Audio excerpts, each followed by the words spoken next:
અરવલ્લી જિલ્લાના શામળાજી તાલુકાની પાલ્લા ગામની હાઈસ્કૂલમાં સાંસદ ખેલ મહોત્સવનું આયોજન કરાયું.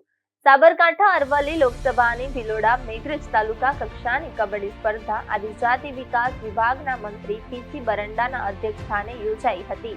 આ પ્રસંગે ઉદ્ઘાટક તરીકે સાંસદ શોભનાબેન બારૈયા, મુખ્ય મહેમાન તરીકે કલેક્ટર પ્રસિદ્ધ પારેખ, અરવલ્લી જિલ્લા પંચાયત પ્રમુખ પ્રિયંકાબેન ડામોર અને અતિથિ વિશેષ તરીકે ભિલોડા તાલુકા પંચાયત પ્રમુખ સંજીભાઈ નીમા, વિદ્યાલયના આચાર્ય સહિત આગેવાનો ઉપસ્થિત રહ્યા હતા. મંત્રી અને સાંસદે વિદ્યાર્થીઓને રમતગમત ક્ષેત્રે અને ખેલ ક્ષેત્રે આગળ આવે અને તે શારીરિક ફિટ રહે તે બાબતે પ્રોત્સાહિત કર્યા હતા.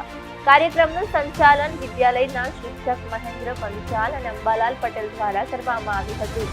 આ પ્રસંગે શાળાના વિદ્યાર્થીઓ, આગેવાનો, જિલ્લાના અધિકારી અને પદાધિકારી ઉપસ્થિત રહ્યા હતા.